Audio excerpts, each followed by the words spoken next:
रोजाना सबसे पहले मन्नत सीरियल देखने के लिए हमारे चैनल को सब्सक्राइब करें। एपिसोड के स्टार्टिंग में हम देखते हैं धैर्य मन्नत को बोलता है, मैं गारंटी के साथ बोल सकता हूँ जिस किसी ने ये सब कुछ किया है वो सिर्फ आपको डराने की कोशिश कर रहा है और कुछ नहीं। वरना जिसने ये प्लानिंग की है क्या उसको पता नहीं है दिवाली के पटाखों से दुआ को कितनी चोट आ जाती। अगर दुआ को नुकसान पहुँचाना होता ना तो कई सारे रास्ते थे, लेकिन देखो सिर्फ दिवाली का एक पटाखा मोहरा दुआ है, लेकिन दुआ के जरिए वो बस आपको यहाँ से भगाना चाहते हैं। धैर्य बोलता है, माना जी दुआ के लिए ये कंपटीशन सिर्फ कंपटीशन नहीं है, उसका सपना है। हमने अपनी बच्ची को क्या सिखाया है, हर परिस्थिति में हर स्थिति में लड़ना सिखाया है। मैं भी इस कंपटीशन के खिलाफ था, आप भी इस कंपटीशन के खिलाफ थी, लेकिन अगर दुआ ये कंपटीशन जीतना चाहती है तो हम उसका साथ देते हैं ना।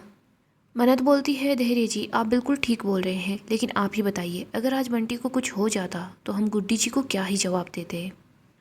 आगे हम विक्रांत को देखते हैं, वो यूवी को बोलता है कि वो वाइट कलर का रैपर तुम्हारे हाथ में था, मुझे ऐसा लग रहा है वो बच्चा ठीक बोल रहा था। दूसरी तरफ हम फिर से मन्नत को देखते हैं, वो परेशान सी होती है। मन्नत बोलती है, अगर ये सब कुछ दोबारा हुआ तो। धैर्य बोलता है कि ऐसा कुछ भी नहीं होगा, क्योंकि उनको मालूम है हमारी नज़र उन पर ही है और सब लोगों की नज़र उन पर है, तो वो ऐसा फिर से नहीं करेंगे।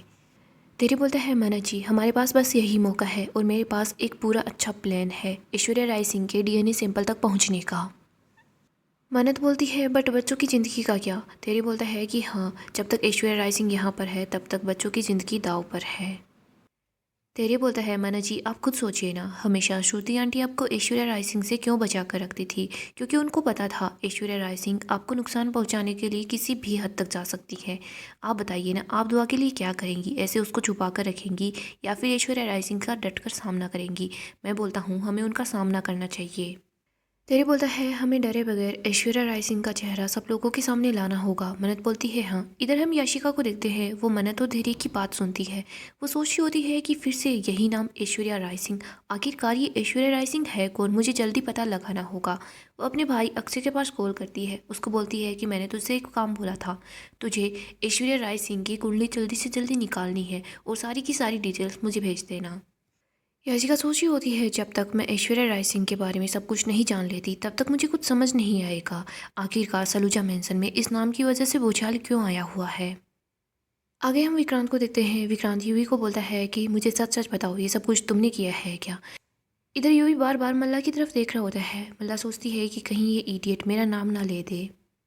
यूवी ड्रामा स्टार्ट कर देता है, वो रोने लग जाता है और बोलता है कि बड़ी मुझे पता है मैंने पहले बहुत गलत काम किए हैं। तभी मल्लिका यूवी को गले लगा लेती है और बोलती है कि मुझे पता है पहले तुमने ऐसा किया होगा, लेकिन इस बार तुमने ऐसा कुछ भी नहीं किया है, तुम गुड बॉय हो। यूवी बोलता है कि मीमो मुझे पता है आप ठीक बोल रहे थे, आपने पहले बोला था ना कि मैं अगर बैड बिहेव करूँगा तो सब मुझे बैड ही समझेंगे, ये सब कुछ उसी वजह से हो रहा है ना। मतलब बोलती है, यूवी ऐसा नहीं है, मुझे पूरा भरोसा है तुमने ऐसा कुछ भी नहीं किया। वो बोलती है, तुम्हारी मीमो जानती है तुमने ऐसा कुछ भी नहीं किया है। इसके बाद वो यूवी को गले लगा लेती है। उसको याद आता है उसने पहले ही यूवी को समझा दिया था, अगर तुम पकड़े जाओ ना, तुम गुस्सा करोगे तो सबको यही लगेगा कि तुमने जानबूझकर ऐसा किया है, लेकिन तुम ऐसे एक्ट करना, रोने लग जाना, ड्रामा करना कि तुम्हें बुरा लग रहा है, तुमने पहले गलतियाँ की है तो सब लोग तुम्हें ही गलत समझ रहे हैं, सब यही सोचेंगे कि तुम अच्छा बनने की कोशिश कर रहे हो। विक्रांत गुस्से में होता है, वो बोलता है कि मुझे बस इस बात की खुशी है कि दुआ को कुछ भी नहीं हुआ। मल्ला विक्रांत को ही देख रही होती है। विक्रांत बोलता है, अगर दुआ को कुछ हो जाता ना तो मिस मन्नत दुआ को कंपटीशन से निकाल लेती और मैं स्पॉन्सर्स को क्या ही जवाब देता, मैं उनको कोई जवाब नहीं दे पाता कॉन्ट्रैक्ट को बीच में ख़त्म करने का। तभी मन्नत ये बात सुन लेती है, वो गुस्से में होती है, वो वहाँ पर आ जाती है। मन्नत विक्रांत को बोलती है कि अभी भी आपको कंपटीशन की ही पड़ी है, खैर दुआ ठीक है, उसको कुछ भी नहीं हुआ है, वो कंपटीशन में पार्टिसिपेट करेगी।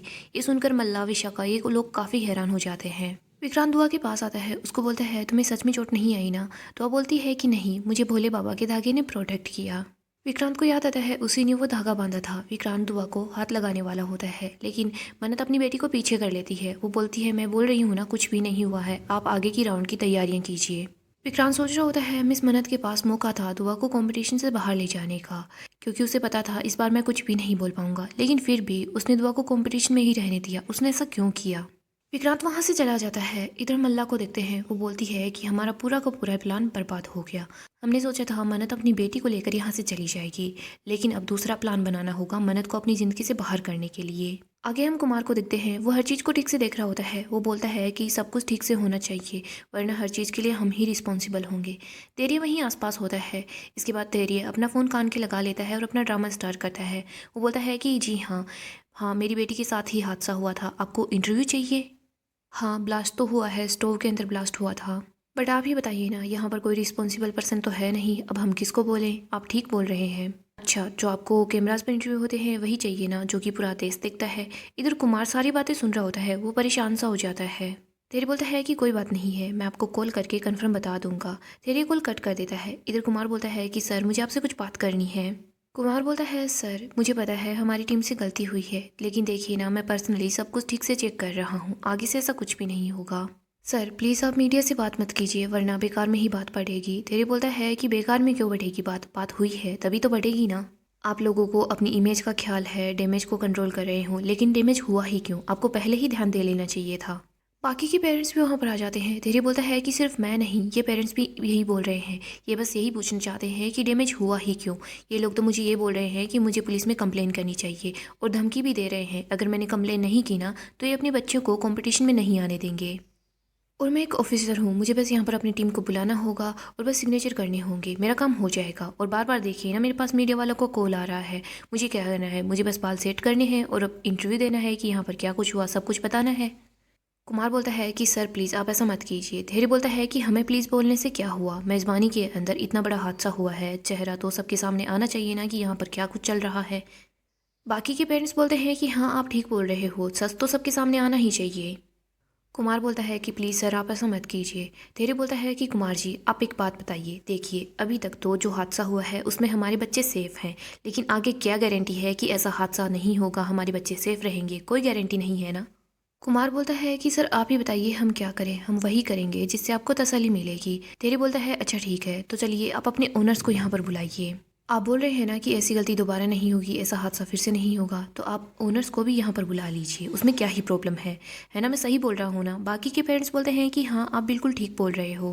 बाकी के पेरेंट्स बोलते हैं उनकी रिस्पॉन्सिबिलिटी थी, उनको यहाँ होना चाहिए था, जाइए और जाकर ओनर्स को यहाँ बुलाइए। ये बोलता है जब बच्चे अपनी लाइफ को रिस्क में डालकर यहाँ पर अपना काम कर सकते हैं तो आपके ओनर्स यहाँ पर क्यों नहीं आ सकते। कुमार बोलता है कि सर आप मुझे बस 2 मिनट दीजिए, मैं ओनर्स को यहाँ बुला कर लाता हूँ। तेरी बोलता है कि mister Kumar as a parents हम यही चाहते हैं कि हमारे बच्चों की सेफ्टी का ख्याल रखा जाए, और एज ए ऑर्गेनाइजर्स आपको बच्चों की सिक्योरिटी का ध्यान रखना होगा। कुमार बोलता है कि सर प्लीज़ आप मीडिया से बात मत कीजिएगा। तेरी बोलता है कि हम मीडिया से थोड़ी ना बात कर रहे हैं, मीडिया वाले खुद हमारे पास कॉल कर रहे हैं। तेरी बस यही सोच रहा होता है कि मना जी हमारा काम हो गया, आज हमें ऐश्वर्या राय सिंह का डीएनए सैंपल मिल ही जाएगा। इधर कुमार विक्रांत और ऐश्वर्या के पास पहुंच जाता है, उनको बता देता है कि वहाँ क्या चल रहा है। ऐश्वर्या बोलती है कि हम वहाँ पर क्यों जाएंगे, हम फ्लोर पर जाकर क्या करेंगे, 2 घंटे वहाँ पर हम क्या ही करेंगे, हम वहाँ नहीं जा सकते। कुमार आपको उनको हाँ बोलने से पहले हमसे बात करनी चाहिए थी। विक्रांत बोलता है कि मिस आरजू मुझे लगता है कि कुमार ने बिल्कुल ठीक किया है। विक्रांत बोलता है पेरेंट्स के डर को मैं समझ सकता हूँ, हादसा पहले भी हुआ है, आज दूसरी बार हुआ है। पेरेंट्स अगर ये चाहते हैं कि हम लोग फ्लोर पर रहे, बच्चों का ध्यान रखें, तो फिर ठीक है ऐसा ही होगा। विक्रांत बोलता है कि आरजू जी अगर आपको नहीं आना तो कोई बात नहीं, मैं अकेला बच्चों के पास रहूँगा। आरजू बोलती है कि नहीं नहीं मैं भी आपके साथ आऊँगी। आखिरकार पेरेंट्स को लगना चाहिए ना कि दोनों बिजनेस पार्टनर बच्चों की सेफ्टी को लेकर काफ़ी ज़्यादा ध्यान रख रहे हैं। आगे हम विक्रांत को देखते हैं। विक्रांत बाकी सब लोगों के पास आ जाता है। वो बोलता है कि सबसे पहले तो मैं आपको सॉरी बोल रहा हूँ, जो हादसा हुआ था वो नहीं होना चाहिए था। विक्रांत बोलता है आपको ऐसा लग रहा होगा कि आपके बच्चों को यहाँ नहीं होना चाहिए, लेकिन ऐसा नहीं है, हमें आपकी फ़िक्र है, आपके बच्चों की फ़िक्र है। इसीलिए मैंने और मेरी बिजनेस पार्टनर आरजू ने हम लोगों ने फैसला किया है कि हम लोग आपके साथ यहीं पर फ्लोर पर रहेंगे। विक्रांत बोलता है कि सब कुछ ठीक होगा, चलो राउंड स्टार्ट करते हैं। कंपटीशन स्टार्ट हो जाता है। विक्रांत और आरजू वहीं पर होते हैं। विक्रांत और आरजू बच्चों का ध्यान रख रहे होते हैं। इसके बाद आरजू दूसरी तरफ चली जाती है। इधर धैर्य सब कुछ देख रहा होता है। धैर्य कुमार को अपने पास बुलाता है। धैर्य कुमार को बोलता है कि ये जो ओनर है मिस आरजू, क्या इनका काम वाम में दिल नहीं लगता क्या। कुमार बोलता है कि सर ऐसा नहीं है। धैर्य बोलता है कि देखो ना ये साइड में ही खड़ी है, और वैसे भी इनको ये समझा दो कि मुंबई की जो पुलिस है ना वो बहुत खूंखार है, और जर्नलिस्ट है ना वो भी बिल्कुल वैसे ही है, कहो तो मैं उनको यहाँ पर बुला दूँ। कुमार बोलता है कि सर ऐसा करने की ज़रूरत नहीं है, मैं अभी जाकर आरजू मैम से बात करता हूँ। कुमार ऐश्वर्या के पास जाता है, उसको बोलता है कि आरजू मैम, बच्चों के पेरेंट्स कंप्लेन कर रहे हैं, आपको फ्लोर पर चलना चाहिए। आरजू बोलती है कि हाँ ठीक है, मैं आ रही हूँ। आरजू भी वहीं पर आ जाती है।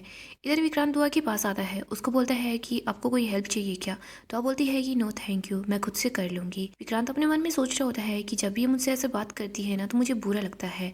मुझे ऐसा लगता है कि कोई अपना है जो मुझसे ऐसे बात कर रहा है, गैरों की तरह। सारे बच्चे अपना काम कर रहे होते हैं। इधर हम धैर्य को देखते हैं, वो मन्नत के पास आता है, उसको बोलता है कि मन्नत जी, ये एसी का स्विच किधर है? मन्नत बता देती है कि उस साइड है। वो बोलती है कि एक मिनट, आप कहाँ जा रहे हो?